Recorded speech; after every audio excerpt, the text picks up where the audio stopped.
FM, votre radio d'opinion. Émission politique, sportive et culturelle, en direct. Retrouvez Saint-Irrigator aux commandes de son taxi relooké pour le meilleur du matin. Taxi Media Show, c'est votre rendez-vous d'actualité matinale tous les jours de lundi à vendredi de 7h à 8h30. Informations, révélations, décryptage, tout ce qui fait la une est décortiqué par ceux qui font l'actualité. Taxi Media Show, le show unique radio en direct sur Taxi FM. Taxi Media Show, le 7h, Irrigator. Bon réveil à l'écoute de Taxi FM. À partir de 7h, Saint-Irrigator prend les commandes de Taxi FM avec son équipe et l'offre un show unique radio en direct sur Taxi FM jusqu'à 8h30.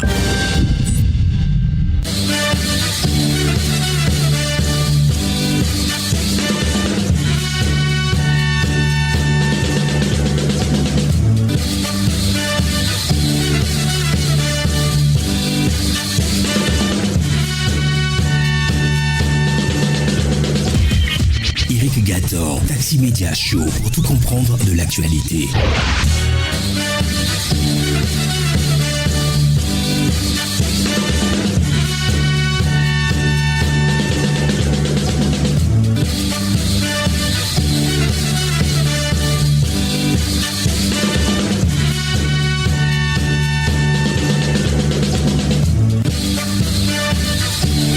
Bienvenue, bonjour à tous. La suite de la matinale, c'est l'aventure de Taxi Media Show. C'est notre dernier numéro cette semaine. C'est aussi le dernier numéro de ce mois de mai.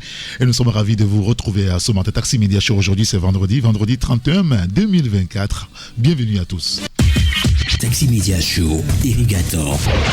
Alors, dans les prochaines minutes, notre tour d'horizon traditionnel des rédactions. 2 rédactions seront au téléphone avec nous tout à l'heure.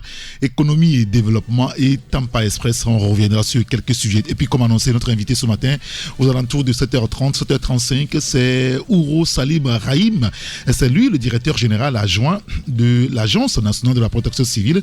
Avec lui, nous reviendrons sur les mesures prises ou que le gouvernement est en train de prendre dans la gestion de ces moments de forte pluie qui, malheureusement, engendrent des inondations dans certaines localités ou plusieurs localités. On va en parler. Bienvenue.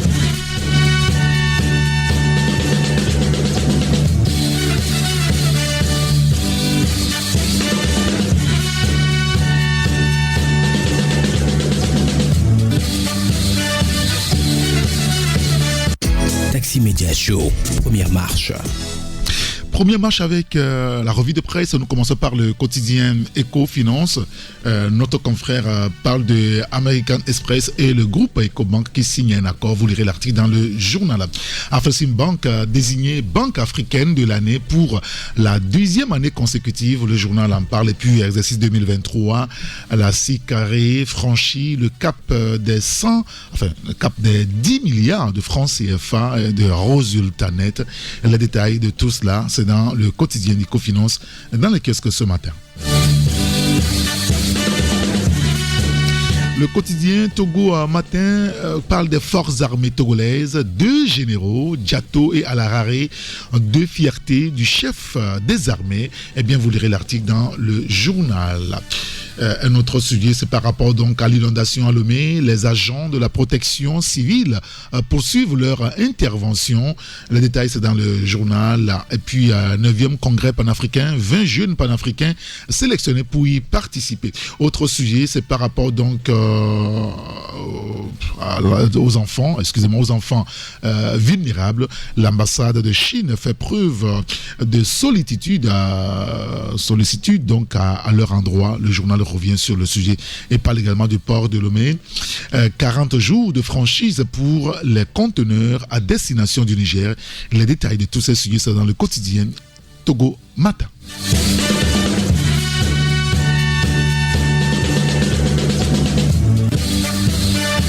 Le quotidien Togo Presse, dans lequel ce matin, le président de la République a reçu le chef d'état-major général des forces armées togolaises sortant et à la retraite et le nouveau. Vous lirez l'article dans le quotidien Togo Presse pour les précisions sur le sujet. Réunis en deuxième séance de la session de droit hier, l'Assemblée nationale adopte un nouveau règlement intérieur. Le contrôle de constitutionnalité attendu. Vous lirez donc l'article dans le journal à la page 3. Campagne nationale de reboisement 2024, le gouvernement a mobilisé 129 532 hectares et 20 774 368 plans selon le ministre Foli Bazi Katari. Vous lirez donc l'article dans le journal, le quotidien Togo Presse. Le journal revient également sur l'amélioration de la productivité agricole. Le Togo et le Japon signent un accord de financement des équipements agricoles. Les détails de tous ces sujets-là, c'est dans le quotidien Togo Presse, dans le Qu'est-ce que ce matin.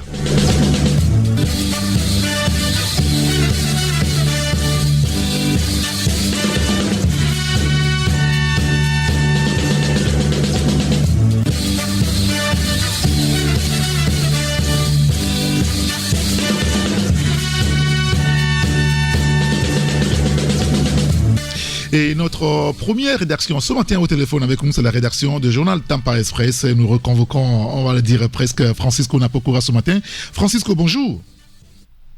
Oui, bonjour cher Eric Gatton. Merci de nous rejoindre à l'antenne ce matin. Vous parlez de deux sujets assez intéressants. 3 pénuries de carburant à la pompe en moins d'1 an. Rose Kaï Mivedor entre, on va dire, sabotage et incapacité. Francisco Napokura.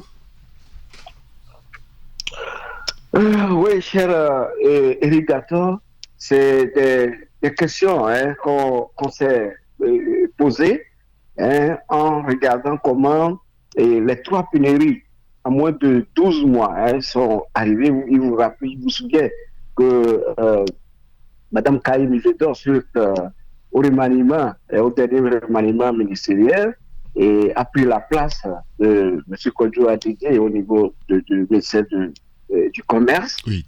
Et une semaine aussitôt après, on a constaté des tensions dans des stations-service.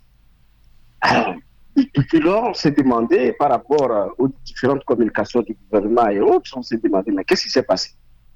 Nous avons vérifié, il n'était pas question de rupture de stock, puisque les approvisionnements ont été réguliers au port autonome de Lomé. Nous sommes allés à partir des données disponibles au niveau du port de Lomé.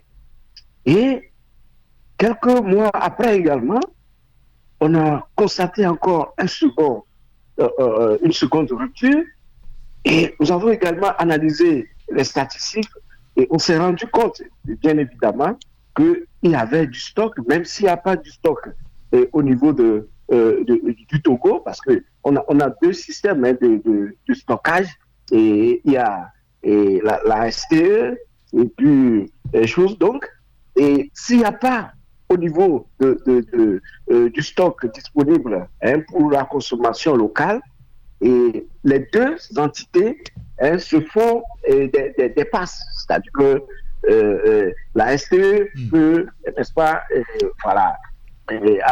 donner un stock à la consommation pour que ça puisse se régler. Mais nous avons constaté au dernier, c'est-à-dire que à la dernière pénurie, on a constaté qu'au niveau des données, des entrées, c'est-à-dire des arrivages de carburant, et il n'y en a pas assez, sauf un seul bateau que nous avons constaté sur les 15 jours. Alors que pratiquement chaque semaine, on livrait le carburant. Donc, il était vraiment clair que le Togo ne s'est pas suffisamment approvisionné, n'est-ce pas, au cours de cette dernière période. Donc, nous avons questionné beaucoup d'acteurs. Disons, les vendeurs, quand je dis les vendeurs, les stations-service au plus haut niveau, mais on s'est rendu compte que pour cette dernière, c'est que les longs jours fériés que nous avons, le Togo a connu, donc les gens n'ont pas travaillé. Donc, les stations avaient régulièrement passé leurs commandes, Oui. mais la répartition que devait faire l'administration à travers la centrale d'achat n'avait pas été faite. Donc, c'est ce qui a occasionné, voilà. Sinon, vous allez constater que, fait, avec ce que nous avons eu comme encore vérification au niveau des débats de l'arrivage des tankers, il n'y en a pas eu. C'est-à-dire il n'y en a pas eu, visiblement, mais la situation s'est résolue. Donc, il s'agit ici plus d'un problème de management, même si on sait qu'à côté, il y a des estocades qui sont envoyées parce que vous savez, le secteur pétrolier, c'est beaucoup d'argent. Beaucoup d'argent. On va laisser donc vos lecteurs et nos auditeurs donc acheter votre journal Temps par Express pour avoir donc les détails sur ce sujet. 3 pénuries de carburant à la pompe en moins d'un an. Rose Kaimi Védor entre sabotage et incapacité. L'article est donc dans votre journal. L'autre sujet rapidement que je voulais évoquer avec vous, c'est par rapport donc à l'hôtellerie. Vous évoquez le cas du célèbre hôtel Bassar à l'épreuve aujourd'hui de la gouvernance togolaise.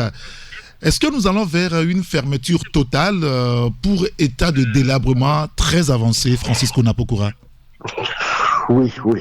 Cher Erigato, c'est ce qu'on constate depuis quelques années et surtout ces derniers mois, puisque nous avons eu à visiter l'hôtel au cours de ce mois et nous avons rencontré les acteurs et on peut dire que le fonctionnement de l'hôtel est aujourd'hui à moins de 1%. La fréquentation de l'hôtel. Moins de 1%. Ouais. Non, sérieux. 1%. Nous sommes sérieux là-dessus. Donc, et quand vous arrivez à l'hôtel, c'est un beau site extraordinaire. Nous félicitons ceux qui, n'est-ce pas, avaient pris l'initiative de loger cet hôtel au fond de la montagne Bassar quelque part, mais sauf que depuis que l'hôtel a été inauguré en 1976, il n'y a jamais eu un coup de peinture.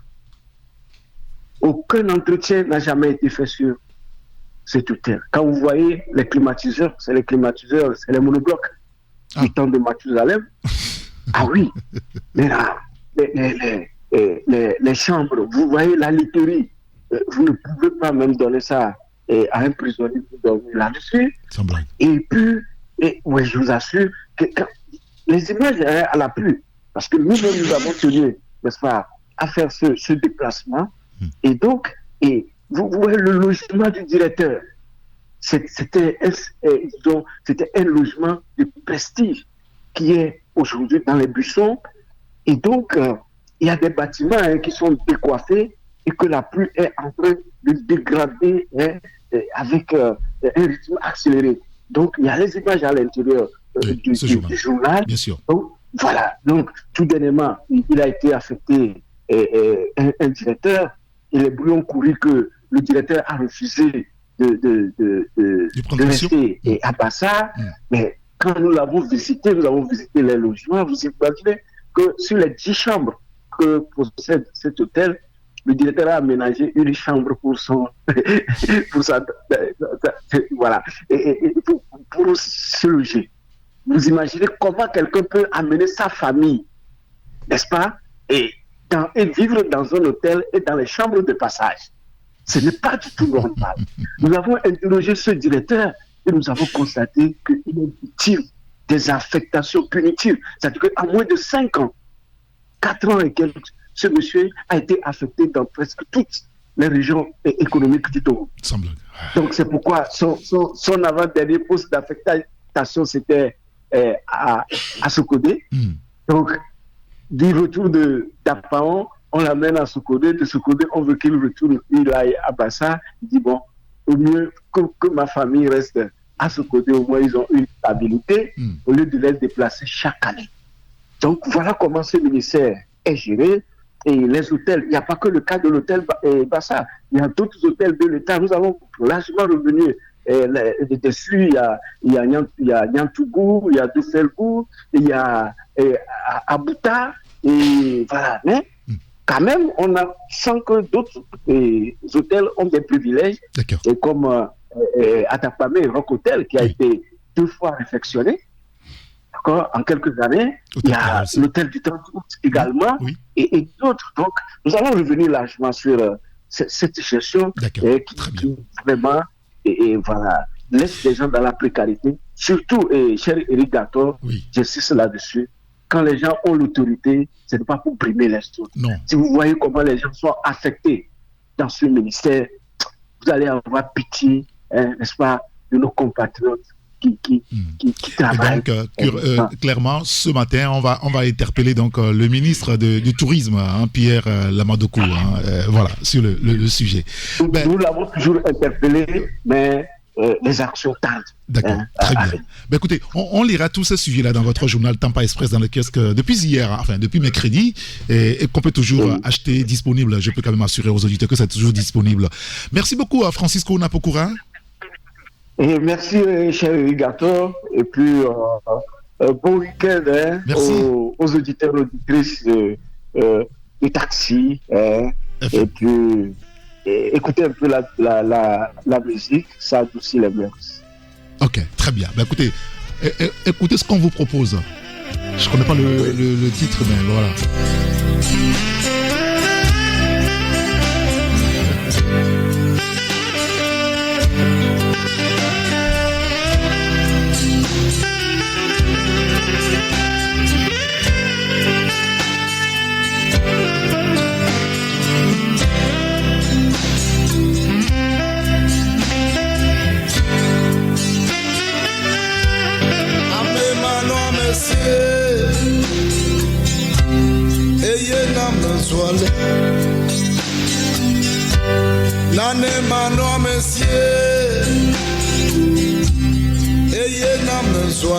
Ça c'est du bon Jimmy Hope là.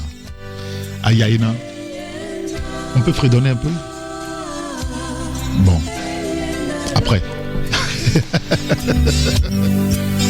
Ayaina. Non, on va chasser la pauvreté. C'est pas bon la pauvreté, hein? Sinon, vous allez commencer par prendre les enfants de vos petits frères pour les chanter, parce que justement, vous n'avez pas l'argent. Si vous avez l'argent, c'est pas vous qu'on va envoyer acheter du coca, quoi, à la réunion de famille. 10 euros. Aïe aïe, bomlo. De ton accogne moda. Menye de métier.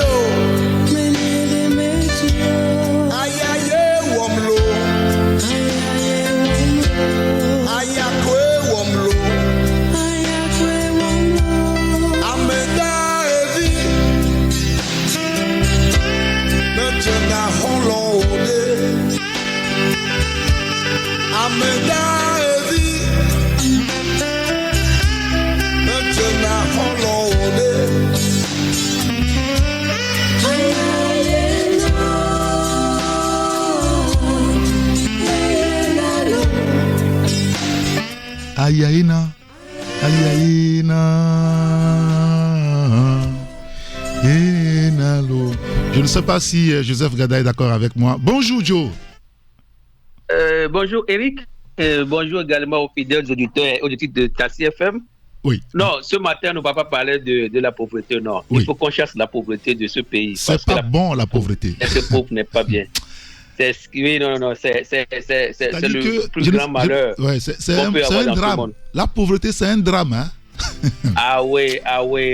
Celui qui est pauvre ne réfléchit plus. Donc, je n'ai jamais souhaité ça. D'ailleurs, ce mot même est déjà même banni dans mon dictionnaire. Ah oui, là, et je souhaiterais que ce soit banni aussi dans le dictionnaire des Togolais. Bien sûr. Où on veut être riche, c'est ça. C'est ça. Et c'est pour ça que votre journal s'appelle Économie et Développement. Et nous allons parler juste de 2 sujets rapidement avant de recevoir le directeur général adjoint de l'NPC. Alors, un nouveau cadre de partenariat Banque mondiale et le Togo, c'est beaucoup de milliards que le Togo va prendre là-bas. Beaucoup de milliards, puisqu'on veut chasser aussi la pauvreté. Exact. Parce que le moment est bienvenu. Donc, déjà depuis la semaine passée, Togo, qui est en train de renouveler son cadre de partenariat son cadre de partenariat avec la Banque mondiale a essayé quand même d'obtenir au moins une enveloppe colossale de plus de 600 millions de dollars, soit 362 milliards francs CFA. Alors, puisqu'on parlait de la pauvreté, il faut dire que cette enveloppe est destinée quand même à renforcer la résilience des populations, c'est-à-dire qu'à avoir l'accès à l'électricité et à renforcer aussi l'administration publique, ainsi qu'un soutien aux réfugiés et communautés vulnérables. Donc voilà ce que cette enveloppe fera durant les 5 années à venir, c'est-à-dire que le fonds commencera 2025 à 2029 pour pouvoir, comme je l'ai dit déjà, cette population, sortir quand même cette population de la pauvreté. Et je pense que le gouvernement aussi, d'une manière ou d'une autre, s'efforce pour que la population soit vraiment plus résiliente face aux difficultés, face aux crises. Alors, que va faire concrètement cette enveloppe? Il y a au moins quand même 3 domaines. Et le premier domaine, ça va permettre quand même de développer l'accès à l'électricité. Vous savez, quand on parle d'électricité actuellement au Togo, c'est la dernière, d'ailleurs, c'est l'actualité de chaque jour. Donc, le gouvernement a aussi renforcé quand même l'accès à l'électricité à plus de 1,5 million de personnes sur l'étendue du territoire, parce que c'est une bonne nouvelle quand même pour nous. Et l'autre chose aussi, c'est de renforcer le secteur public, comme je viens de le dire, à travers la prestation des services. Vous savez que des fois, quand vous rentrez dans l'administration, des fois, il vous est difficile quand même l'accueil, le traitement, tout ça. Donc, vous devez quand même forcer cet état de choses et améliorer surtout la digitalisation et revoir aussi la manière de collecter les recettes fiscales. Donc, parce qu'on en a besoin aussi de ces recettes à ce moment difficile où et pour tous les pays, quand même, il est très difficile quand même d'aller sur le marché international pour avoir de l'argent. Et le troisième objectif, c'est essayer de soutenir aussi le projet que nous connaissons déjà, c'est le projet COSO, qui est le projet de cohésion sociale des régions nord du Golfe de Guinée. Vous savez que tout le monde sait que nos frères et sœurs qui sont au niveau de septentrional sont confrontés depuis certains mois au phénomène de djihadisme. Donc, il faut soutenir. Il y a eu beaucoup de déplacés, il faut les soutenir. Et donc, je pense que une partie du fonds aussi ira quand même à leur soutien. Donc, nous sommes venus à Londres, nous avons encore développé les trois objectifs avec les experts pour voir qu'est-ce que effectivement le Togo va tirer quand même de ce nouveau financement. Et nous croyons que à partir de 2025 à 2029, nous-mêmes nous allons veiller au grain pour voir est-ce que effectivement ce financement est vraiment exécuté sur le terrain. Parce que c'est très important aujourd'hui, quand le gouvernement il faudrait que nous, les médias aussi, on regarde voir comment ça s'exécute pour essayer d'interpeller le gouvernement sur certaines positions, si ça ne marche pas, autre là. Donc voilà, c'est un gros dossier que nous avons fait. Et il faut... C'est un soutien de l'association de développement qui est une partie de la Banque mondiale qui s'occupe plus aussi des populations vulnérables. Donc, très bien. En tout cas, on aura quand même, c'est un grand dossier, on aura plus. On lira tout ça dans votre journal développement, économie et développement. Et puis, justement, rapidement, puisqu'on va en parler tout à l'heure avec le directeur adjoint de l'ANPC, les pluies diluviennes. C'est important pour moi aussi. Oui, les pluies diluviennes, vous en parlez dans votre journal ce matin. Oui, Eric, je pense que nous allons vivre bon, je ne vais pas aussi appeler le nom apocalypse quand même, mais quand nous allons vivre des moments difficiles dans les jours à venir à partir de demain. Et vous alertez ce matin, attention, intégrer les informations météorologiques dans le secteur d'activité. On ne fait pas peur à la population, mais c'est juste une alerte que nous portons quand même à l'endroit de la population, que déjà à partir de demain, il y aura, à partir de demain, s'annonce quand même les grandes pluies de juin jusqu'à septembre. Et ce sont des fortes pluies. Et ces prévisions problématiques seront vraiment quand même excédentaires. Et hier, je pense que vous avez reçu le directeur de l'Agence nationale de la météorologie. Exact. Et il a expliqué en long et à large ce qui va arriver dans les 3 mois à venir. L'importance, c'est bon, en tout cas, c'est d'arriver quand même à avertir, à alerter surtout nos populations, nos frères et sœurs qui sont dans les zones inondables, et à prendre quand même toutes les dispositions en ce moment pour que on évite des scènes de désolation dans les jours à venir. Et ce qui est très important, nous sommes revenus, c'est les informations météorologiques. Je pense que le directeur revient en long et à large.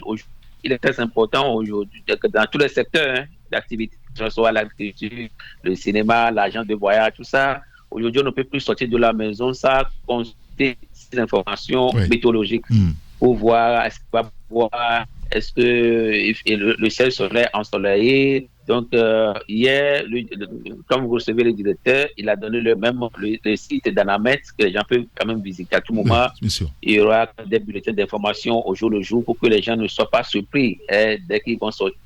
L'essentiel encore, ce que nous voulons ajouter, c'est que dans tout la mouvement aussi, elle vient de mettre en place le numéro vert. Je pense que c'est 170, si je bonne mémoire, c'est le numéro 170 qui serait activé c'est un numéro vert pour lutter contre, lorsque les gens seront dans les situations d'inondation, ils peuvent quand même appeler ce numéro 170, qui est un numéro gratuit pour toute intervention rapide. Donc c'est important aussi. L'autre chose, c'est demain, il faut qu'on le dise aussi, c'est la journée mondiale, la journée plutôt nationale de l'arbre. Oui. C'est important aussi que nous plantons beaucoup d'arbres, faire beaucoup de reboisement. Ça nous permettra aussi de lutter contre le réchauffement climatique. Et parce que nous ne pouvons pas savoir, comme je l'ai dit, ces précipitations que nous aurons dans les jours à venir, ça dépend aussi en grande partie du changement climatique. Et dans les jours à venir, nous promettons quand même à nos lecteurs, à nos auditeurs, les grands phénomènes aujourd'hui que nous appelons El Nino et El Nina, qui sont un phénomène climatique qui entraîne la sécheresse et l'inondation dans plusieurs pays africains aujourd'hui, que ce soit en RDC, Zambie, tout ça là, ce sont des pays qui aujourd'hui vivent des effets dramatiques du changement climatique. Donc nous allons revenir en long et la semaine prochaine. Qu'est-ce que le phénomène El Nino, El Nina, et à quoi doit s'attendre, à quoi devons nous attendre dans les jours, dans les mois à venir. D'accord. Donc, voilà en quelque sorte ce que nous voulons dire, et continuons pas à dire aux populations de ne pas oublier surtout les informations météorologiques pour ne pas être surpris à tout temps et en tout lieu. Très bien. Voilà. Écoutez, tous ces sujets-là à lire dans votre journal. Il y a également un sujet sur la crise énergétique au Togo. La ministre Mila Aziablé rassure les Togolais. Nous travaillons activement à rétablir la fourniture d'électricité dans les meilleurs délais. On va revenir dessus. Oui, bien sûr. C'est vrai. Parce qu'on a tellement débattu dans le jour passé. Exactement. Je pense que vous allez recevoir aussi le DG de ANPC aussi qui va nous expliquer ce que cette agence est en train de faire actuellement sur le terrain. C'est important de l'enseigner. Le 25 mai dernier, nous avons vu tout ce que ANPC a fait sur le terrain avec les groupes électrogènes et l'assistance à la population sinistrée et tout ça là. Donc, nous avons fait mention aussi dans la statique. Bien sûr. Et en tout cas, l'essentiel, c'est que on va rappeler le numéro 110, le numéro pour la population. Bien sûr, bien sûr. Il va être d'ailleurs question tout à l'heure par nos auditeurs sur le travail qu'ils sont en train de faire sur le terrain. Oui. Ben, écoutez, Joe, merci beaucoup pour votre disponibilité. Merci Eric et bien de choses à tout le personnel de Tassi FM. Merci beaucoup et passe un bon week-end. Et à la prochaine, comme on dit chez nous dans le quartier. Ouais, à la prochaine. On vous raccompagne avec ce morceau de S-Jeff et Dovide Civile. Ah ouais. Pour illustrer la situation. Allez, bonne journée. Écoutons S-Jeff. Merci, bonne journée à vous. Oui.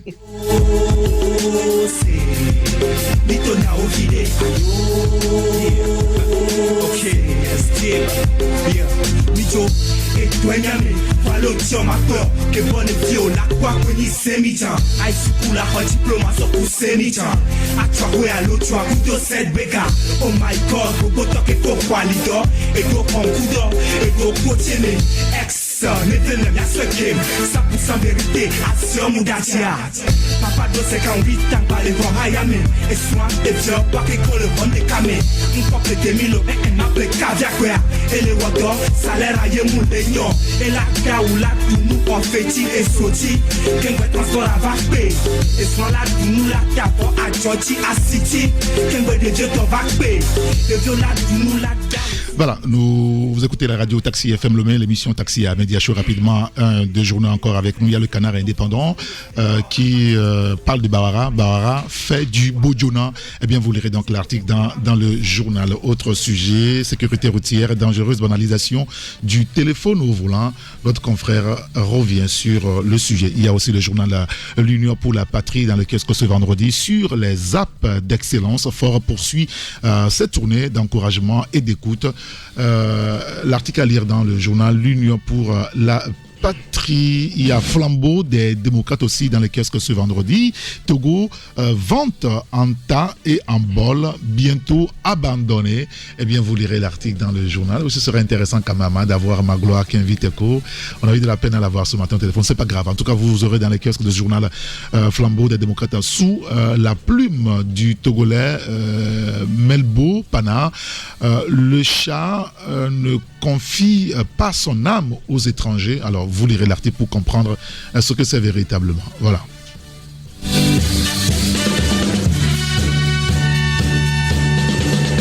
On va récapituler donc les journaux qui sont dans les kiosques ce vendredi matin. Vous avez le Canard Indépendant, il y a Ecofinance, l'Union pour la Patrie, le quotidien Togo matin, vous avez Flambeau des démocrates, le quotidien Togo Presse aussi dans les kiosques ce jour.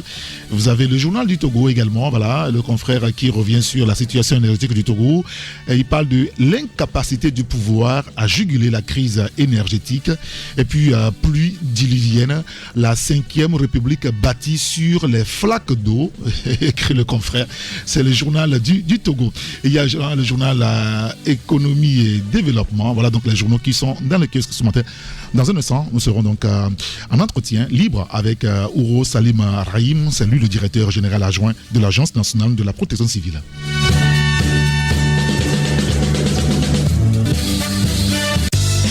Taxi Média Show. 10 minutes pour trancher. Notre invité ce matin sur la radio Taxi FM, c'est Monsieur Ouro Salim Rahim. Il est le directeur général adjoint de l'Agence nationale de la protection civile. Bonjour DG. Bonjour Monsieur Eric. Merci d'être avec nous ce matin. Alors nous avons invité ce matin pour faire le point de la situation des inondations, dans la gestion des inondations au Togo. Mais avant, est-ce que vous pouvez nous présenter à peu près votre agence, l'Agence nationale de la protection civile? Merci beaucoup Eric. Bonjour à tous les auditeurs et toutes les auditrices de Radio Taxi FM. Merci de l'opportunité que vous nous offrez pour une fois encore rappeler les bonnes pratiques en matière de gestion des risques de catastrophes, particulièrement les inondations au Togo. Avant de répondre à votre question, permettez que je témoigne notre reconnaissance au chef de l'État et à l'ensemble du gouvernement pour les efforts constamment consentis pour renforcer la résilience du pays face aux risques de catastrophes. Pour revenir à la question, qu'est-ce que c'est que l'Agence nationale de la protection civile?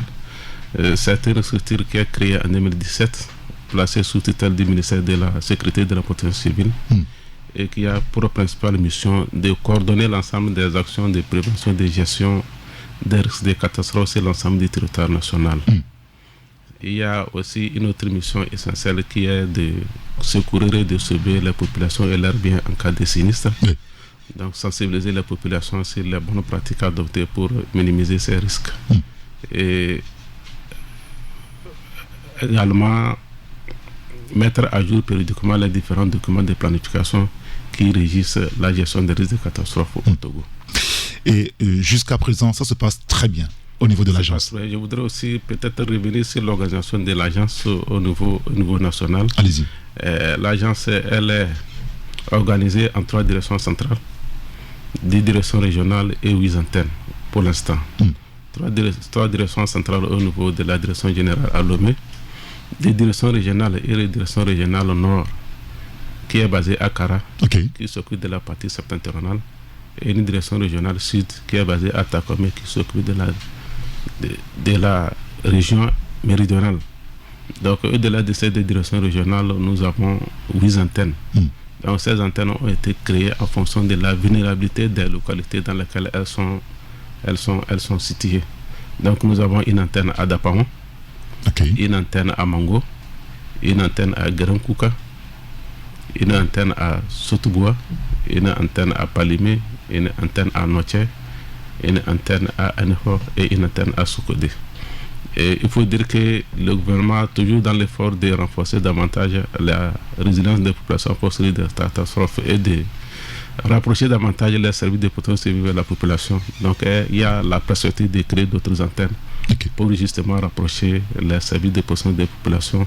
Et cela pourrait réduire les temps d'intervention. Et en réduisant les temps d'intervention, ça voudrait dire qu'on va pouvoir agir sur l'impact que peut causer les risques de catastrophe. Oui, et quand on parle de l'NPC, ce n'est pas que la pluie, parce que c'est l'actualité aujourd'hui. C'est pour ça que nous avons appelé pour pouvoir ensemble discuter du sujet. Alors, ce qu'on a envie de savoir, pour peut-être planter un petit peu le décor aussi, c'est comment se présente aujourd'hui la situation générale après les dernières pluies à Lomé, comme à l'intérieur du pays également, on s'en est rendu compte.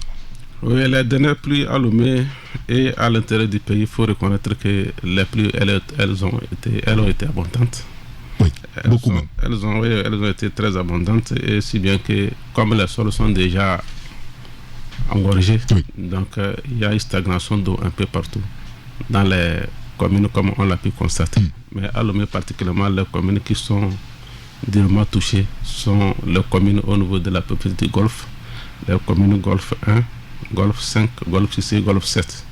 Au niveau de la peuplade d'Aguagnévé, les communes Aguagnévé 1 et Aguagnévé 4. Ce sont les communes qui sont durement touchées au niveau des Grands Lomé. Au niveau de l'intérieur du pays, les inondations pour le moment pas. Mais les vents violents, on en parle parce que c'est le quotidien là-bas que nos antennes et nos régions sont en train de gérer. Les vents violents font des dégâts énormes sur les habitats et même certains édifices publics. D'accord. Alors, ce qui est important aujourd'hui, c'est d'avoir une idée de ce que vous faites sur le terrain. Quelles sont les mesures qui sont prises aujourd'hui pour... puisqu'on parle beaucoup plus des inondations aujourd'hui, c'est ce qui intéresse les Togolais, les Loméens beaucoup plus. Comment les mesures qui sont prises pour gérer ces inondations-là? Oui, avant d'en arriver aux mesures qui sont prises pour gérer les situations à l'instant, il faut reconnaître qu'il y a des mesures qui sont prises en amont pour éviter que ça n'arrive. Mais quand ça arrive, il faut chercher les moyens pour s'en sortir. Mais pour connaître ou bien pour bien planifier une réponse à une situation d'urgence, il faut d'abord connaître les risques. Donc c'est ce à quoi l'Agence nationale de la protection civile, en dotant certaines communes des plans locaux de réduction des risques de catastrophes. Dans ces plans locaux, on a pu déterminer pour chaque commune les aléas auxquels elles font face. Donc en connaissant les aléas auxquels les communes font face, on peut maintenant déterminer les actions à entreprendre pour minimiser ces différents aléas. C'est une démarche que nous avons entamée il y a de cela 2 ans, que nous comptons continuer. À présent, nous avons déjà doté 20 communes de leurs plans locaux de réduction des risques de catastrophes, assortis d'un plan d'action qui va, une fois mis en œuvre, va concourir à renforcer davantage la résilience de ces communes. Un exemple par exemple. Oui, il y a la commune de Golfe d'Aguagnévé 4 qui est dotée de ce plan d'action de réduction des risques de catastrophes, assorti d'un plan d'action où beaucoup d'activités sont planifiées pour réduire significativement la survenue des aléas tels que les inondations. Et quand on prend cette commune, c'est l'aléa inondation qui prévaut. Donc par rapport aux actions planifiées, en termes de réduire les risques d'inondation, il y a le curage des caniveaux, il y a la construction de certains ouvrages pour minimiser ces risques. Alors nous remarquons, et ça c'est sûr de tout le monde, qu'il y a des gens qui habitent des zones inondables. Est-ce qu'en amont vous agissez aussi dessus? Oui, nous agissons dessus, puisqu'il faut reconnaître que la gestion des catastrophes, c'est une chaîne. C'est une chaîne et c'est une stratégie d'action qui va concourir à atteindre les objectifs auxquels on s'est fixé. Donc chaque partie doit jouer son rôle. Donc pour ce qui est des zones inondables, il faut reconnaître que avec l'avènement de la démocratie, il y avait certaines zones qui étaient décrétées non constructibles. Mais avec l'avènement de la démocratie, les gens ont pris d'assaut ces localités, si bien qu'aujourd'hui, nous vivons des situations difficiles. Puisque quand tu visites certains quartiers, l'eau ne quitte jamais ces maisons. 12 mois sur 12 mois, on vit dans l'eau. Dans certains quartiers, justement, des zones inondables que les gens ont bâties. Donc nous travaillons en ce sens pour voir quelles sont les décisions à prendre pour renforcer la résilience de ces communes, puisqu'elles vivent déjà. Donc, et c'est compliqué pour vous de leur dire de quitter totalement et carrément ces zones-là. Ça fait beaucoup de ressources à engager pour pouvoir déguerpir tout un quartier pour aller les reloger quelque part.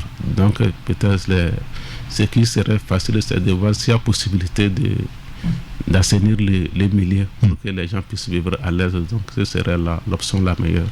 Alors aujourd'hui, la dernière fois où il a plu, le week-end dernier, la nuit de vendredi à samedi, quelles ont été les mesures qui sont prises pour gérer ces inondations? Parce que les alertes venaient de partout. J'imagine que vous devez être assaillis par les appels incessants. Oui, il faut reconnaître que la dernière pluie, elle a été vraiment abondante et que les mesures tout de suite ont été prises, donc sur l'instruction du gouvernement. Donc, vous n'étiez pas surpris quand même de l'alerte donnée par l'agence de la météorologie? Nous travaillons en synergie. Nous avons entre-temps, pour revenir à votre question, je vais essayer de rappeler comment nous fonctionnons. Donc nous travaillons en synergie et nous avons un système d'alerte précoce qui est coordonné par l'agence. Et ce système d'alerte précoce regroupe les services qui concourent à animer ce système. Et la météo fait partie. Donc nous travaillons ensemble pour produire les bulletins d'alerte que nous mettons à la disposition des populations pour toute fin utile.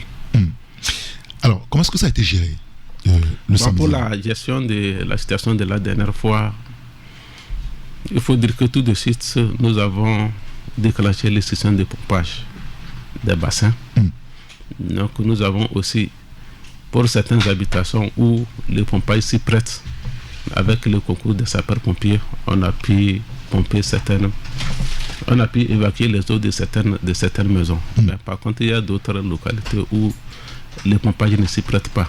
Ah bon? Si vous tentez de pomper, vous risquez de créer une situation beaucoup plus grave ailleurs. Donc c'est la difficulté aussi qu'il faut reconnaître. Donc, vous arrivez dans certaines maisons, vous êtes incapable de pouvoir jeter l'eau quelque part. Parce qu'en tentant d'évacuer les eaux d'une maison, vous risquez de créer d'autres situations dommageables chez d'autres. Donc, voilà la situation auquel nous sommes. Vous n'avez pas des camions qui peut-être peuvent contenir ces eaux-là pour les déplacer carrément de cette zone? Ces zones-là, par exemple?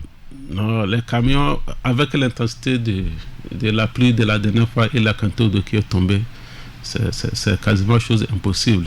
Mais avec le système de pompage qui est mis en place, donc au niveau de certains bassins et le pompage de certaines habitations où l'activité s'y prête, on essaie de le faire.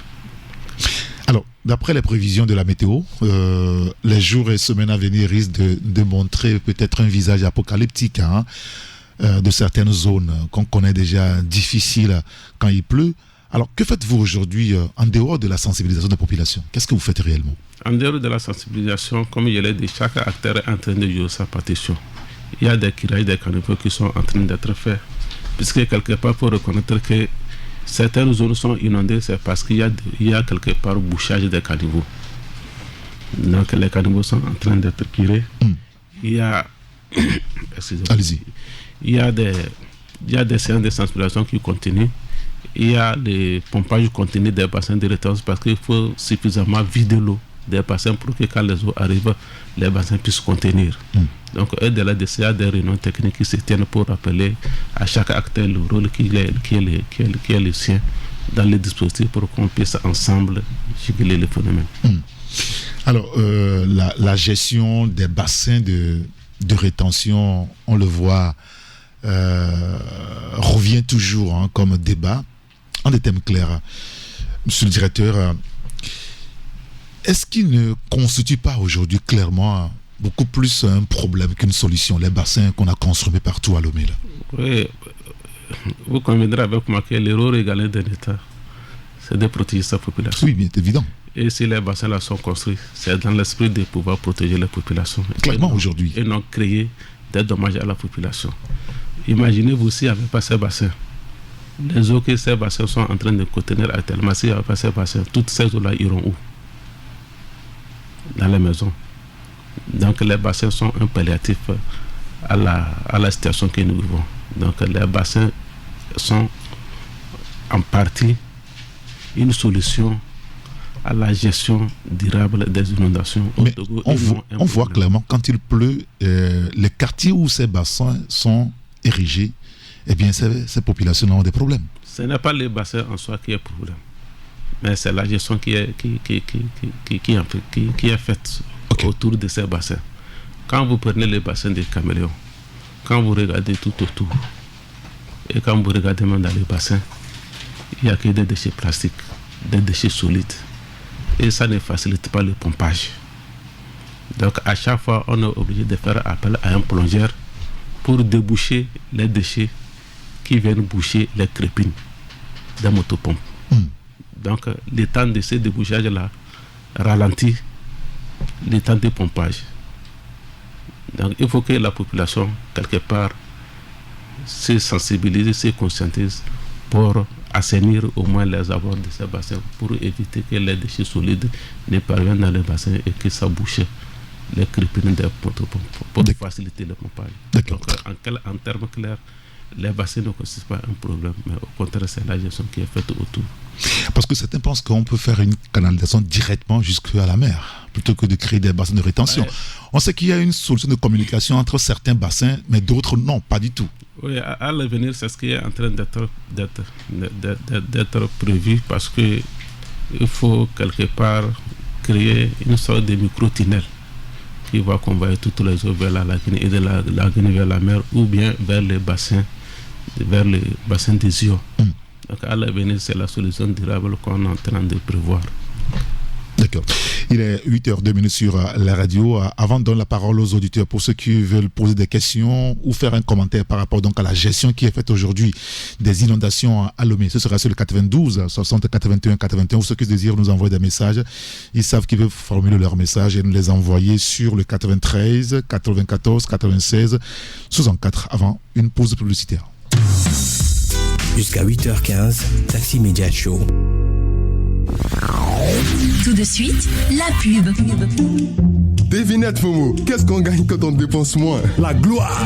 Presque. Ce sont les économies qu'on fait avec la fibre de Canal Box. En payant une seule fois par mois ta connexion illimitée pour toute la famille, c'est moins cher que toutes les recharges que vous faites tous dans le mois. Magnifique. Canal Box, profitez d'une connexion illimitée et ultra rapide pour toute la maison à partir de 15 000 francs CFA par mois. Rendez-vous en boutique Canal Plus ou contactez votre vendeur Canal Box pour rejoindre l'univers illimité de la fibre. Vous voulez de la visibilité sans vous ruiner? Écoutez ça. Sur Taxi FM, c'est seulement 3 000 francs CFA par jour pour diffuser votre annonce 10 fois pendant 15 secondes. Waouh! Donnez un coup de boost à votre visibilité sans casser votre budget. Mais attention, cette offre est soumise à condition. Contactez-nous vite au 90 08 92 51. Alerte promo sur Taxi FM. Tu veux diffuser ton spot à prix cassé? Écoute ça. Pour seulement 13 850 francs CFA, diffuse ton spot pendant 3 mois sur Taxi FM. Et attends, ce n'est pas tout. Nous vous offrons gratuitement la conception des spots. Oui, tu as bien entendu. Mais dépêche-toi, cette offre est soumise à condition. Appelle vite le 90 08 92 51 pour en profiter. La vie est meilleure quand on a droit au bonheur. Et le bonheur se vit au quotidien quand on a une sauce qui nous rafraîchit le corps. Voltique, une eau minérale naturelle avec une alliance unique de sels minéraux et son goût inaltéré pour procurer une santé de fer. Produit au Togo, certifié ISO 22000, prix international du meilleur goût, la bouteille de Voltique est 100% recyclée car notre engagement est de contribuer à un monde propre et meilleur. L'eau minérale naturelle Voltique apporte tous ses bienfaits à toute la famille. Avant, pendant et après le sport, buvez Voltique. Ne dites plus haut, dites Voltique. Bouge pas, ça va t'intéresser. Taxi FM te recommande auprès de ses centaines de millions d'auditeurs avec un message dynamique et accrocheur. Et devine quoi, ça coûte que 5 000 francs CFA. Waouh! Mais fais vite, cette offre est à saisir dès maintenant. Appelle le 90 08 92 51 avant qu'il ne soit trop tard. Taxi FM, la recommandation qui envoie du lourd à prix minime. Retour des tubes dans un instant sur Taxi FM. Taxi FM. Taxi Média Show, deuxième marche. Et nous sommes encore à l'antenne jusqu'à 8h30 minutes sur la radio Génial Taxi FM Lomé. Nous sommes avec le directeur général adjoint de l'Agence nationale de la protection civile, Ouro Salim Rahim, qui est avec nous. Alors, les auditeurs, à partir de maintenant, vous pouvez appeler pour poser vos questions ou faire un commentaire sur la gestion qui est faite aujourd'hui de l'inondation à Lomé, beaucoup plus.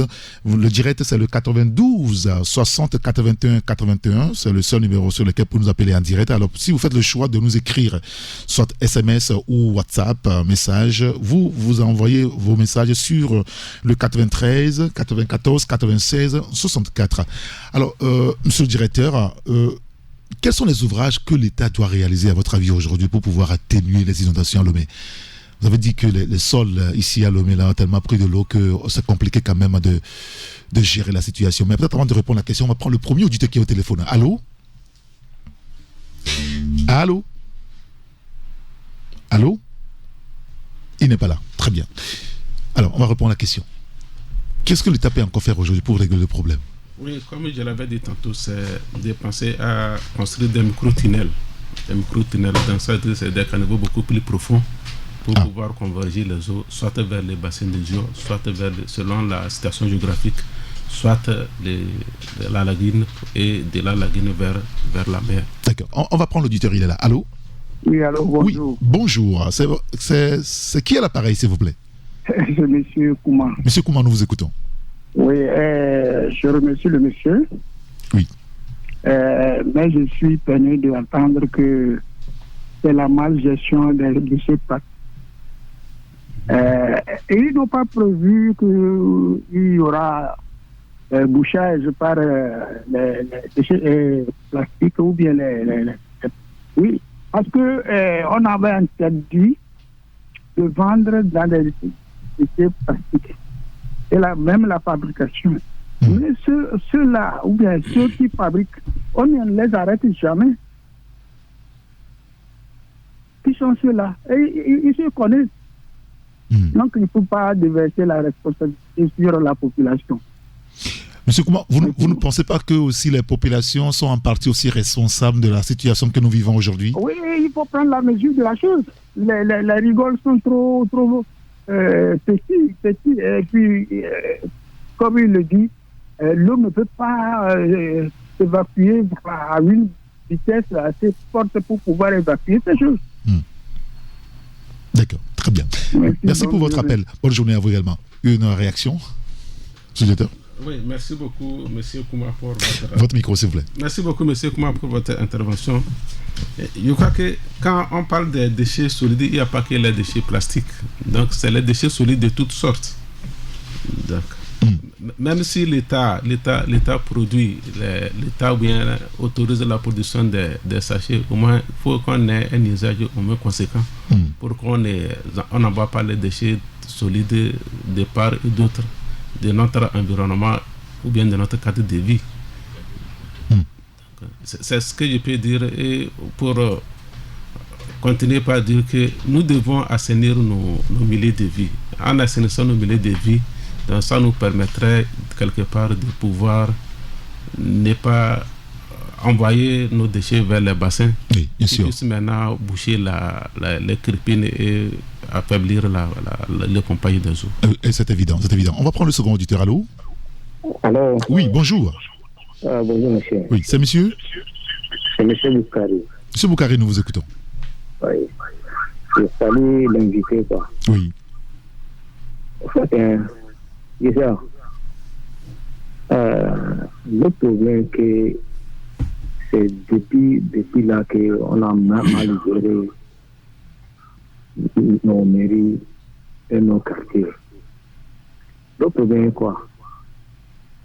Si vous avez quelqu'un va vendre un terrain de l'eau à 15 millions. Dans les 15 millions, l'État ne peut pas arriver au moins 5 millions de tracer les routes, les caniveaux, de drainer l'eau jusqu'au niveau des bassins, des bons rigoles. On laisse quelqu'un, il prend 15 millions d'aller boire des sodas, des bières, balader dans la route, faire de n'importe comment. Et dans les quartiers, il n'y a pas la voie dans les quartiers. C'est l'eau seulement. Donc tout ça là, on revient sur l'État. Ce n'est pas l'État. Ce n'est pas l'État. Le problème n'est pas l'État. On laisse les gens vendre des terrains n'importe comment. Et à la fin, c'est de vendre. C'est de n'importe comment. C'est ça que l'État n'a qu'à y voir. Si on voit un terrain de 3 millions, on n'a qu'à lever 500 millions, 500 000 dedans. D'accord. Vous voulez que l'État partage finalement. Oui, vous voulez que des citoyens qui vendent leur terrain partagent finalement donc l'argent avec l'État pour que l'État s'en serve pour pouvoir réaliser des travaux. Très bien, c'est votre avis aussi, on le respecte. Il y a un autre auditeur qui nous dit, le directeur a dit qu'il faut construire des micro-tunnels. Ma question est, pourquoi ne pas demander au gouvernement de construire directement les tunnels comme on le voit en Occident? Qu'est-ce que vous répondez à ça, M. Salimou? Okay. Merci beaucoup. Comme il a dit, il a comparé le Togo à l'Occident. Oui. Donc, on n'est pas à ce niveau. On n'est pas à ce niveau. Donc, on n'a pas les mêmes réalités. On n'a pas les mêmes réalités. Et quand vous voyez ce qui se passe ailleurs et ce que nous vivons ici en termes d'inondation, ce n'est pas comparable. Donc il faut faire d'abord avec les moyens dont vous disposez et en fonction de la réalité du terrain. Donc c'est en ce sens que avec les études qui sont faites, si on arrive à faire les micro-tunnels, on peut quand même juguler le problème comme on le vit actuellement. D'accord. 92 60 81 81. Nous sommes sur la radio Taxi FM. Nous sommes avec nous en studio le directeur général adjoint de l'Agence nationale de la protection civile. Vous voyez, c'est eux qui interviennent quand il y a des catastrophes, la pluie, l'incendie et tout ça. Et si vous avez des questions à lui poser, l'antenne est à vous. Vous nous appelez en direct sur le 92 60 81 81. Vous nous envoyez juste un message par SMS ou par WhatsApp sur le 93 94 96 64. Il y a un auditeur qui nous dit je sais que le pompage est une solution intermédiaire nécessairement. Le groupe électrogène ne sont pas conséquents, ce qui fait que le travail est très pénible. Je pense aussi qu'il faut bien clôturer les bassins avec des grillages pour éviter le dépôt des déchets. C'est ce que dit donc l'auditeur. Vous avez un commentaire à faire là-dessus? Oui, un commentaire pour dire que si on fait une rétrospection, on comprendra que tous les bassins qui ont été construits ont été clôturés par des grillages. Mais c'est la population elle-même qui ont vandalisé. Il y a les grillages qui sont coupés. Quand vous prenez le cas des bassins caméléons, les grillages sont coupés de part et d'autre de ces bassins. C'est la population. Donc c'est pourquoi je dis que quelque part, il faut que nous-mêmes, on revienne à la conscience pour savoir ce qu'on cherche. Un ouvrage qui est fait pour au moins pallier à un problème, il faut que nous tous nous entretenons. Chacun a sa part de responsabilité dans la gestion de cet ouvrage pour que nous puissions arriver à l'objectif auquel l'ouvrage est destiné. D'accord. Alors, je parlais des ouvrages que l'État doit réaliser pour atténuer les inondations. Vous pensez qu'il faut construire encore d'autres bassins pour soulager les populations? Oui, s'il y a lieu, parce que quand vous venez, la ville ne fait qu'agrandir. Et quand vous voyez comment l'expansion se fait, il y a nécessité de créer certains bassins parce qu'il y a certaines zones qui sont des zones de dépression et qui sont déjà occupées. Mais la difficulté aussi, c'est où trouver l'espace pour pouvoir faire un grand ouvrage et contenir les eaux. C'est là aussi la difficulté. D'accord. Alors, il y a un autre auditeur qui nous envoie un message. Il dit, nous constatons avec amertume que le bassin de rétention sur la route de Zanguera, les techniciens ne travaillent qu'à la veille de la saison pluvieuse. Pendant la saison sèche, on ne sait pas s'ils n'ont pas eu de financement à temps, mais le reste est de l'amateurisme. C'est un commentaire qu'il a ajouté à ça. Mais quand est-ce qu'ils vont finir le bassin qui est sur la voie de Zanguera, justement, à côté de la base de Ebomaf? Bon, je ne suis pas dans les secrets des cas de charge qui sont confiés à cette entreprise, mais je sais que les travaux sont en cours et que incessamment les travaux seront achevés. Puisque nous sommes dans les besoins, il va falloir que tous les travaux s'achèvent, puisqu'il y a ça nécessité même les déplacements, la descente du terrain du ministère d'État chargé de l'eau, la dernière fois pour voir l'avancement des travaux. Mais sincèrement, vous pensez que la construction de d'autres bassins de rétention vont aider à régler le problème? Encore. À mon sens, je crois. Mais si l'entretien est bien fait.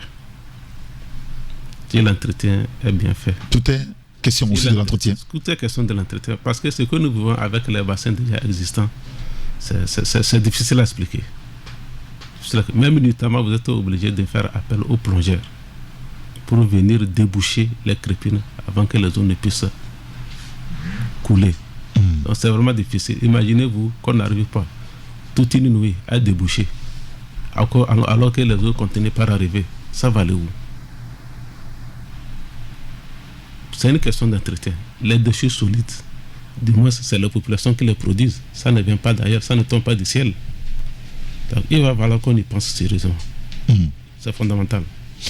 Vous avez peut-être fait des propositions, par exemple. On peut prendre un auditeur qui est au téléphone. Allô? Allô, oui, bonjour. Oui, bonjour, cher ami. Comment allez-vous? Très bien, c'est M. Bouéré. Monsieur Bouéré, nous vous écoutons. Oui, j'aimerais intervenir pour apporter un témoignage. Allez-y. À propos d'un semblant de tunnel qui a été construit dans la zone de Forever, traversant le Carrefour, allant vers le Saint-Joseph. Oui. Mais le plus grand problème, c'est le suivi après les exécutions des travaux.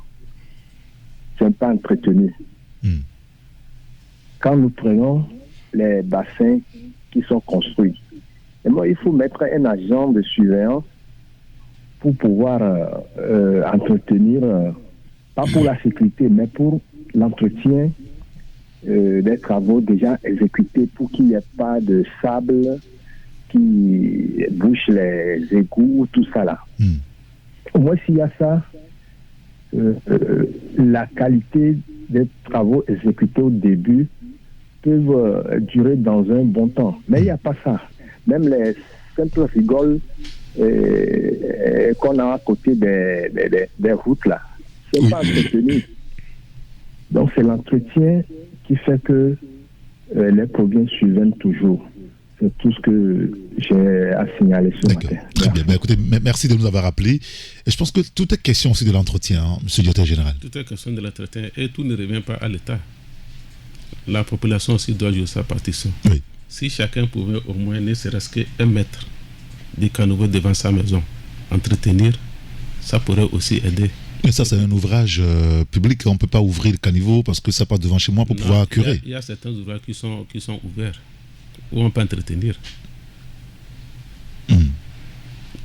C'est le rôle de l'État.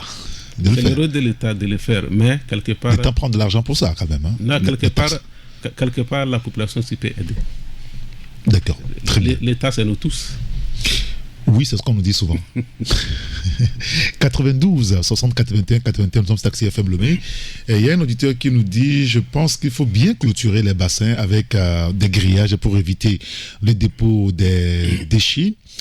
Et s'il vous plaît, je parle de la capacité d'un groupe électrogène, et une autre solution n'est pas de fermer le bassin et clôturer les caniveaux qui débouchent directement dans les lagunes ou la mer. Bon. Je ne sais pas si vous avez compris très bien sa réaction. Il dit je parle de la capacité d'un groupe électrogène, et une autre solution n'est pas de fermer le bassin. C'est vrai que les clôtures et tout le reste, c'est pour la sécurité quand même. Hein? Il n'y a que vous qui avez accès. Oui, c'est pour la sécurité parce que quelque part, vous avez pu apercevoir qu'il y a des noyades qui sont signalées par-ci, par-là. S'il n'y avait pas ces clôtures. Donc, puisque les gens font la pratique de la pêche au niveau de ces bassins, non seulement les adultes, mais aussi les enfants. Donc, si bien que ça peut occasionner des noyades. C'est en ce sens que ces mesures ont été prises pour pouvoir clôturer ces différents bassins, pour éviter que les gens ne fassent des pratiques de pêche ou même aller vouloir chercher de l'eau pour d'autres utilisations ou aller chercher à faire la lessive aux abords de ces bassins. D'accord. J'ai une question par rapport justement aux eaux qui sont... voilà. On me dit qu'on va prendre un auditeur qui est au téléphone. Allô? Allô? Oui, bonjour. Bonjour. Est-ce que vous pouvez diminuer le volume de votre poste récepteur, s'il vous plaît, ou éteindre le poste carrément? Vous devez nous écouter parfaitement dans votre téléphone. Allô? Éloignez-vous de votre poste récepteur, s'il vous plaît. Bonjour. Bonjour. Quel est votre prénom? C'est Eric. Monsieur Eric, nous vous écoutons. Je vous appelle de Demakoué. D'accord. Quelle est la situation là-bas? Allô? Oui, quelle est la situation à Demakoué? Bon, la situation est comme dans tous les quartiers. L'accès est difficile avec les inondations par-ci, par-là. Alors, quelle est votre question? Moi, je voulais réagir par rapport au comportement des citoyens. Au Togo, ici, on a tendance à penser que les gens sont au-dessus de la loi. Les gens même prennent soin de leurs biens privés par rapport à l'intérêt général, au bien public. Donc c'est ça qui fait la différence entre les autres pays ici. Donc il y a de l'impunité, personne ne respecte ce qu'on appelle la chose publique. Donc dans tous les niveaux, donc les responsabilités sont partagées, que ce soit au niveau de l'État, que ce soit au niveau de nous les citoyens aussi. Parce que les gens se comportent pensant que même s'il fait ça, il va lui faire quoi? Il y a des gens, quand ils l'interpellent, tu lui dis que ce que tu es en train de faire, c'est pas bien. Il va te dire, tu sais à qui tu as affaire. C'est ça, c'est cet état de fait qui fait que il y a un laisser-aller et les choses vont de mal en pis. D'accord. Très bien. Merci de nous avoir appelés. Hein. Merci pour cet appel. Oui, l'apport des populations, c'est-à-dire que la responsabilité même de nos concitoyens, vous l'avez doigté du doigt plusieurs fois, c'est important qu'on puisse les sensibiliser. Mais comment est-ce que vous faites finalement au niveau de l'MPC pour pouvoir les sensibiliser? Vous avez des messages périodiques que vous passez? Excusez-moi. La sensibilisation, c'est au quotidien. Que ce soit les sanctions de proximité, que ce soit à travers les médias. Dans la sensibilisation, c'est au quotidien que ça se fait.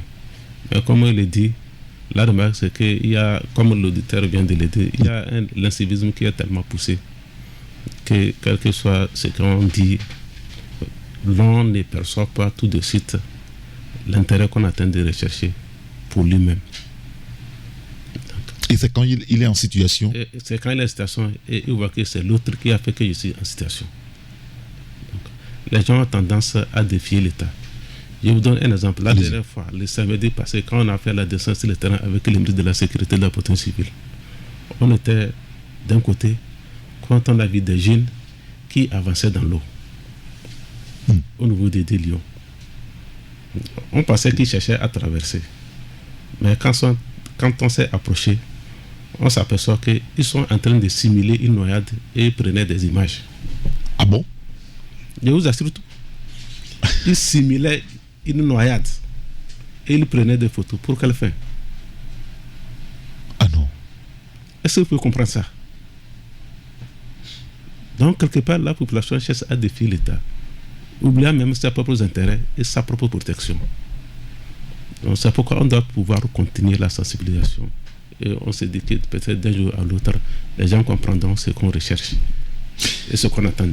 D'accord. Alors, ceux qui viennent nous appeler dans l'émission, c'est le 92 60 81 81 pour le direct. Alors, si vous avez des messages à passer par SMS ou par WhatsApp, message WhatsApp, c'est le 93 94 96 64.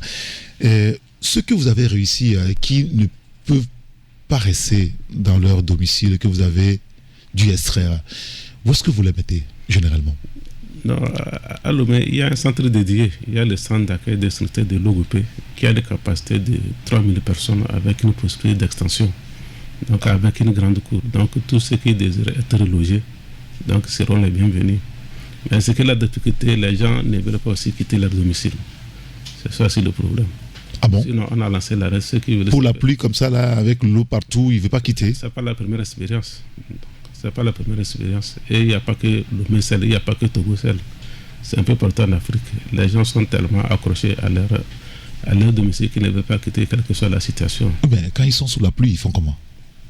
Dieu seul sait. Donc, les gens préfèrent recevoir l'appui ou l'assistance du gouvernement en étant chez soi dans l'eau que de chercher à être relogé quelque part. Et vous êtes impuissant face à ça? Vous ne pouvez pas les... Parce qu'ils sont sinistrés. Oui, mais ils sont sinistrés s'ils ne veulent pas. Parce que les gens donnent des raisons comme quoi. Il faut reconnaître qu'il y a aussi des présenteurs socioculturels qui jouent. Il y a aussi des raisons comme quoi si je quitte, je laisse mon domicile, il y a les voleurs, les brigands qui vont venir piller tout ce que j'ai comme bien. Donc tout ça là concourt à ce que les gens refusent de quitter leur domicile. Mais ceux qui l'acceptent, il y a le centre qui est là dédié à cela, donc on les reloge. Mais c'est pour un temps donné. Un temps donné, le temps que les zones se retirent. D'accord. Et quand il va pleuvoir encore, ils seront sinistrés, ils vont devoir quitter encore. Pourquoi ne pas trouver une solution pérenne à ça, monsieur le directeur? La solution pérenne, vous-même vous l'avez dit, les gens ont construit dans des zones inondables. Comment est-ce qu'on peut trouver une solution dans une zone inondable, sachant bien que la zone a été décrétée zone non constructible? Mais les gens se sont entêtés à les construire. Quand vous prenez la zone de Golfe 4, notamment les quartiers Poudipi, oui, Benakopé et tout le reste là. Donc les gens vivent dans l'eau 12 mois sur 12 mois. Sachant bien que c'est des zones non constructibles. Peut-être quand on se déplace tout à l'heure, tu vas voir quelqu'un qui est en train de payer un lopin de terre. Là-bas. Pour construire. C'est pourquoi je dis quelque part que la population doit aider l'État pour se faire protéger. D'accord. On va prendre le dernier auditeur au téléphone. Allô? Allô? Oui, bonjour. Oui, bonjour, monsieur. Alors, est-ce que vous pouvez vous éloigner un petit peu de votre poste récepteur ou vous le tenez carrément? Vous devez nous écouter dans votre téléphone. Ouais, c'est bon. Oui. Quel est votre nom? Apollinaire. Monsieur Apollinaire, nous vous écoutons. Oui. Nous vous écoutons, Apollinaire. Oui. J'appelle de Léo 2000. Oui, allez-y, nous vous écoutons. Ah, d'accord. Moi, j'ai dit le premier fautif, c'est l'État.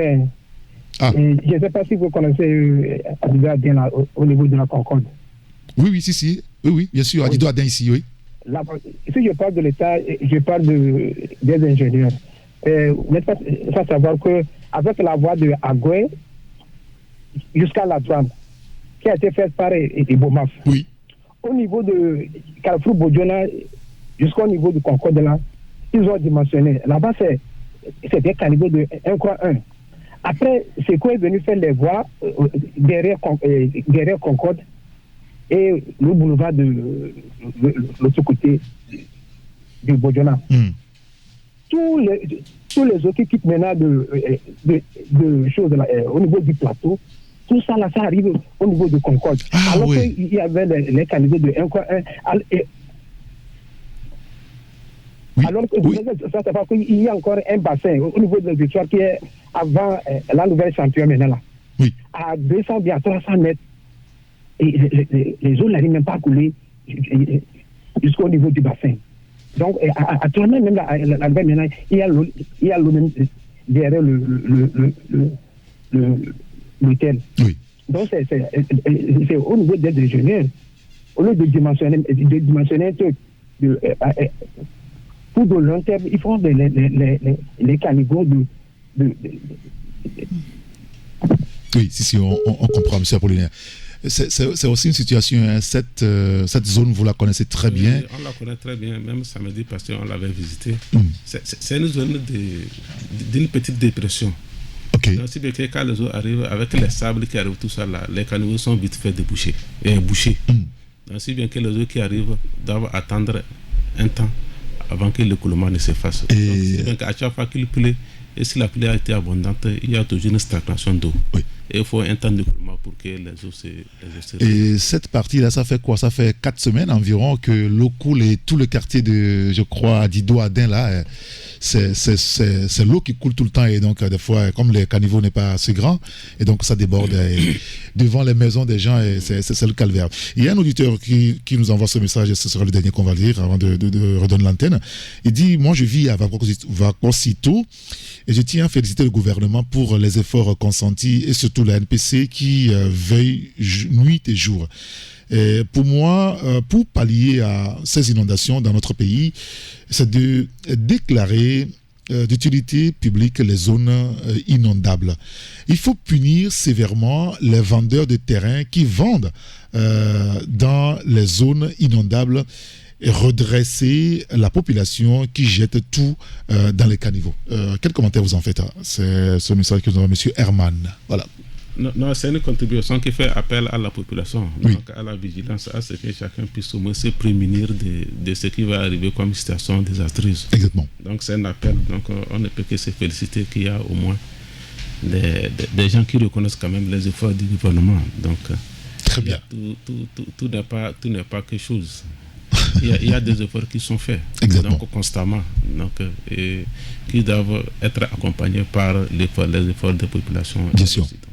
Alors, on est à la fin. Quel est le message que vous voulez envoyer donc à nos populations, aux populations togolaises aujourd'hui, surtout celles qui sont sinistrées? Oui, c'est un message de compassion, puisque la situation elle est douloureuse. C'est pas facile de vivre dans l'eau, de vivre dans sa maison avec de l'eau tout autour. Oui. C'est une situation tellement difficile et nous compatissons à cette situation. Donc, et vivement que nous puissions trouver des solutions idoines pour que la vie puisse redevenir normale pour ces différents sinistrés. Donc, nous continuons à travailler dans le sens de pouvoir renforcer davantage la résilience de ces populations sinistrées. Donc, parallèlement à cela, il y a les 170 qui est ouvert au niveau de l'ANPC où on reçoit tous les appels. 170 qui est ouvert au niveau de l'ANPC, on reçoit tous les appels de détresse, tous les appels pour signaler les cas de situation d'urgence. Donc selon les cas et selon la localisation des sinistrés qui appellent, donc nous interagissons avec d'autres centres des opérations, notamment le centre des opérations de la police nationale, les centres des opérations de la gendarmerie, les centres des opérations du corps des sapeurs-pompiers. Qui vous viennent en appui. Les centres des opérations des forces armées togolaises et les centres des opérations dirigeants de santé publique. Selon les cas et selon la localisation, donc on peut référer les cas d'appel vers ces différents centres pour un appui ou une assistance éventuelle. D'accord. Très bien. Merci beaucoup, Monsieur Ouro Salim Rarim. Vous êtes le directeur général adjoint de l'Agence de la protection, Agence nationale de la protection civile. Merci d'être passé nous voir ce matin. Merci beaucoup. Merci à vous qui nous avez suivis sur la radio Génial Taxi FM Lomé. Merci pour votre fidèle écoute. C'est la fin de Taxi Media Show. Tout à l'heure, à 9h, le journal parlait sur la radio, le journal Anévé avec Francis Daillé. Appelez-moi Saint-Irrigator. À la prochaine. Au revoir.